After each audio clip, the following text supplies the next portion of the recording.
Xo'p, bizada endi problem solution aksiyalar bo'yicha ikkita tak strukturamiz bor ekan. Birinchi bo'lib savol turlarini ko'raveradi. Tak, bizga bitta problema beradi. Problem yoki topic bersin. Endi bizga aytadi, xo'p. What are the causes deydi va bizada xo'p.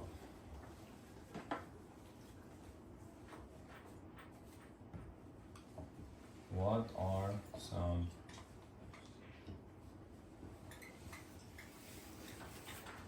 possible solutions deydi.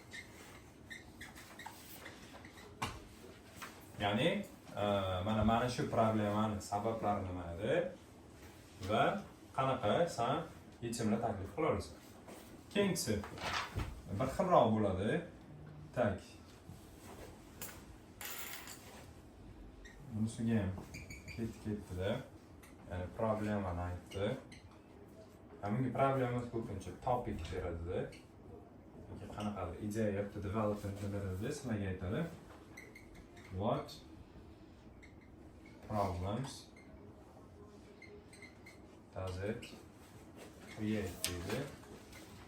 Some cause deydi. İkincisi what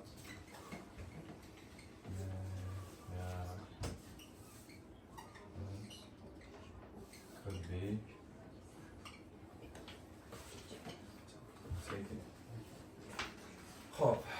taken to solve it. Yani bizada qaranglar.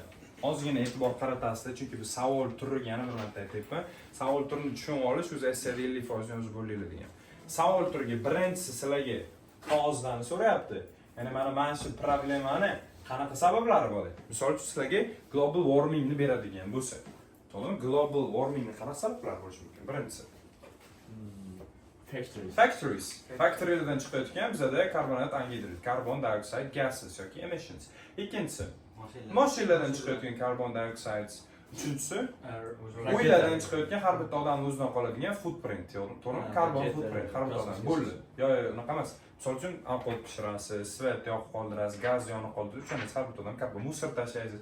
Carbon footprint har bitta 3 ta odam cause'lar bo'lyapti. Ya'ni global nima deydi? Global climate change'da, ya'ni global warming sabablari nima deyotgan bo'lsa-lar va o'sha narsaga solution endi nima desak bo'ladi? Factorylarni yoqtirib yuborsak bo'ladi, electronic carlarga o'tsak bo'ladi, yo odamlarga ko'proq awareness tarqatsak bo'ladi, shu carbon footprintini kamaytirish uchun. Yoki jazo. Birinchisiga bo'ladi, yoki jazolar bo'lishi ham mumkin. Bunisida bo'ladigan bo'lsa, mana sizlarga bitta topic berdi. Ya'ni qaranglar, ikkalasiga ham qo'yaylik. Global warmingni qo'yaylik.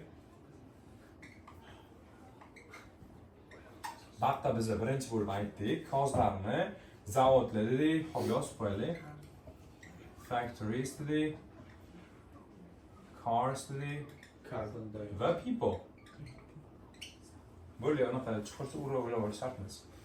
Bo'ldi, endi solutionlarni o'zlari solib chiqasizlar. Endi bu tarafda ham xuddi o'sha narsa global warmingni qo'ydik.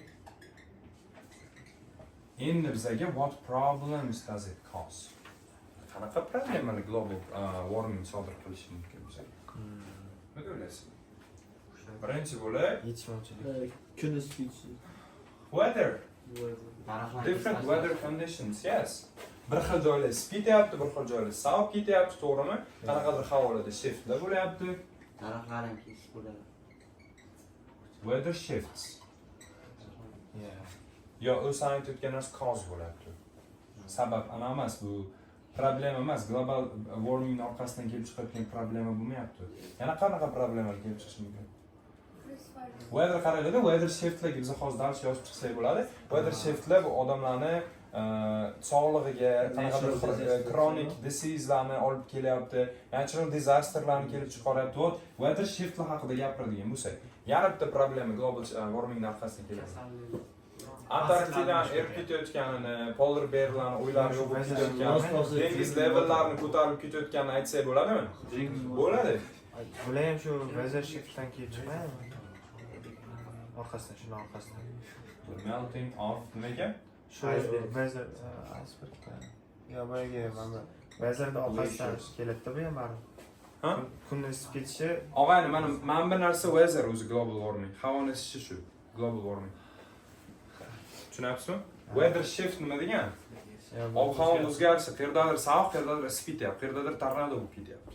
Tushunyapsiz? Ko'ryapsizlar, bizga mana bir narsa bu sabab bo'layotgani uchun yo ob-havo o'zgarayotgani uchun mana bu kelib chiqyaptimi? Yo'q. Global warmingning orqasidan bo'lib kelib chiqyapti. Shuni so'rayapti bizlar, qanaqa problemalar olib kelyapti deb. Bo'ladigan bo'lsa, global warmingning orqasidan factorylar yurayaptimi? Karlar yurayaptimi global warmingning orqasidan? Odamlar yurayaptimi global warming? Yo'q. Naborot, mana bilan bu kasofatlar buni sabab qilyapti. Shuning uchun kos so'rayapti bizga. Tushunyapsizlar, ikkita essayni farqini. Bor olamiz shuni farqiga, lekin baribir oxirida endi measurements to solve it bo'ladigan bo'lsa ham, bu holatda ham solution deydigan bo'lsa ham, shu kozlarga ham solution bersanglar bo'ladi. Mana bularga ham solution bersanglar bo'ladi. Tushunyapsizlar? Endi buni oxirini endi baribir ko'proq solutionlarni factorylarga olib olasiz. Tushunarlimi? Yaxshi. Endi xo'p, bunga yozish uchun strukturamiz oddiy bo'ladi. Birinchi bo'lib introduction. Xo'p. Men ikkita hozir essay turini yozilishini berib ketsam sig'armikan degan savol tug'iladi. Birinchi bo'lib paraphrase. Ikkinchisi shortly, ya'ni briefly, shortly. Tak. State the causes and solutions. Like a plan, yes? Essayni planiga o'xshaydi. Boshida parafraza qilgandan keyin kichkina qilib kozlarni ham aytib o'tib ketamiz. Mana bu yerda aytgan narsalarimizni ham aytamiz va solution nimadir solutionlarni qisqa qilib yozib ketamiz. Chunki buni ustida causesni ham because causes dedik. Yonida problems ham bor bizga. Ajratib qo'ymaylik hammasini.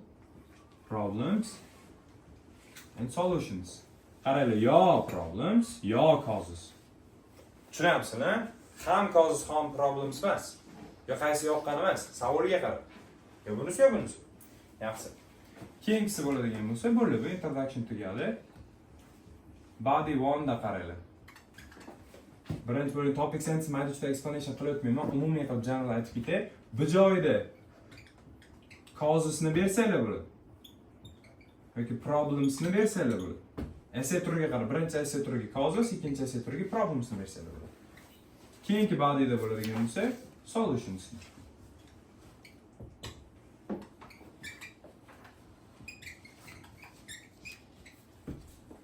Tushunarlimi? Bizda conclusionida bo'lsa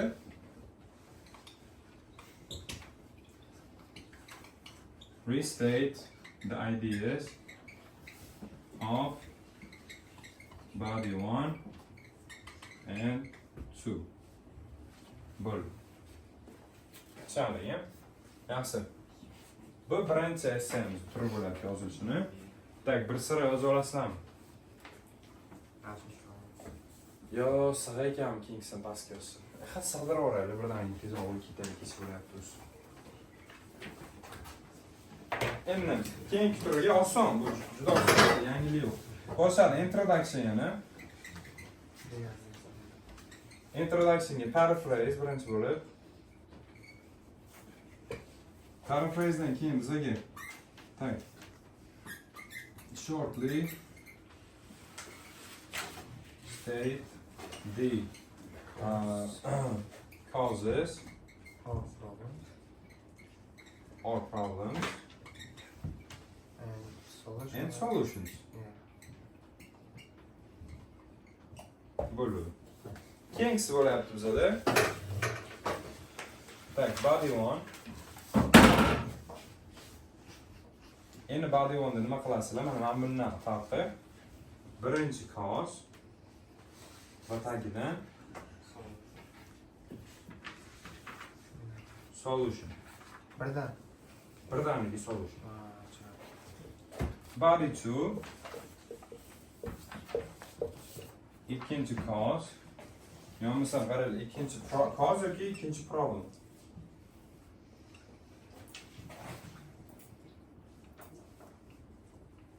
Birdaniga ikkinchi solution. Endi bu tarafda bari siri bo'lib qolishi mumkin. Chunki qaranglar, mana bu cause'lar borku, serda o'ziga mana 3 ta aytdik-da, to'g'rimi? 1, 2, 3 bitta paragrafda problemsan 1, 2, 3 deb sig'ib ketishi mumkin.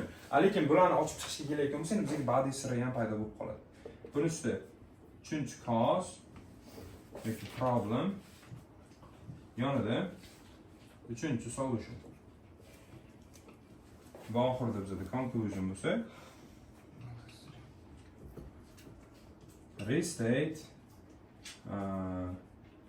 the ideas of body 1, 2 and 3.